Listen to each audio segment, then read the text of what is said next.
5 ಜನ ಮಕ್ಕಳಿದ್ರೆ 5 ಲಕ್ಷ ರೂಪಾಯಿ ಕೊಟ್ಟು ಅಂತ ಘೋಷಣೆ ಮಾಡ್ತಾರೆ. ಎಲ್ಲ ಒಂದೊಂದು ಎರಡೆರಡು ಮಾಡ್ಕೊಂಡಿರ್ತಾರೆ. ಗಂಡಸರ ತಲೆಯಲ್ಲಿ ಕೆಲವು ಗಂಡಸರ ತಲೆಯಲ್ಲಿ ಉಳುಗು ಓಡಾಡೋಕೆ ಶುರು ಆಗ್ಬಿಡ್ತಾರೆ. ಒಬ್ಬ ಗಂಡ ಬಾಯ್ಬಿಟ್ಟು ಹೇಳ್ಬಿಟ್ಟ ಸರ್, ರೇ ನಮ್ಗೆ ಈಗ 2 ಮಕ್ಳಿದಾವೆ, ಇನ್ನೂ 3 ಮಕ್ಕಳು ಬೇರೆ ಕಡೆ ಕರ್ಕೊಂಡು ಅವ್ಳು ಹೇಳ್ತೇನೆ, ಸರ್ಕಾರ 5 ಲಕ್ಷ ಕೊಡ್ತಂದ್ರೆ ಯಾಕ್ರಿ ಬಿಡ್ತಿರುವ ಕರ್ಕೊಂಡ್ಬಂದ್ರೆ ಅವ್ ಪಾಪ ಎಲ್ಲೋ 3 ಮಕ್ಳಿದ್ವಲ್ಲ ಕರ್ಕೊಂಡು ಮನೆಗೆ ಬಂದ. ಈ 2 ಮಕ್ಳು ಇರ್ಲಿಲ್ಲ, ಈ 2 ಮಕ್ಳು ಇರ್ಲಿಲ್ಲ, ಅವರಪ್ಪ ಬಂದು ಕರ್ಕೊಂಡು ಹೋದ. ಸರ್ಕಾರದ ರೂಲ್ಸ್ಗಳೆಲ್ಲ ಈ ತರ ಆಗ್ತದೆ. ಯಾವ ಸರ್ಕಾರ ಬಂದಂತ ಏನ್ ಬಂದಂತ ಗೊತ್ತಿಲ್ಲ ಅಲ್ವಾ. ಮನೆ ಹತ್ರ ನೋಡಿ ಸುಮ್ಮನೆ ನಮ್ಗೆ ಹೆಂಗ್ ಸಿಗುತ್ತೆ ಆಸೆ ಅಂತ ನಾನು ಸುಮ್ಮನೆ ಅರ್ಥ ಮಾಡ್ತಿದ್ದೆ. ಒಬ್ಬ ಗಂಟಿಗೆ ಗಂಡ ಪಾಪ ಗಂಟಿಗೆಲ್ಲ ರೆಡಿ ಮಾಡ್ಕೊಂಡು ದುಡ್ಡು ಹೋಗ್ತೆ.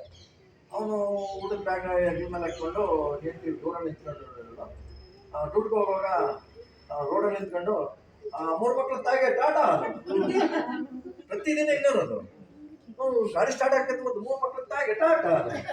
ನಾನು ನನ್ನ ಹೆಂಡತಿ ಕೇಳಿದೆ, ಏನೇನು ದಿನ ನಿಮ್ಗೆ ತಾಟ ಹೇಳ್ತಾನ 3 ಮಕ್ಳ ತಾಯಿ? ಅವಮ್ಮನ ಒಂದು ದಿವಸ ಹೇಳ್ತಾಳೆ ಹಿರಿಯ,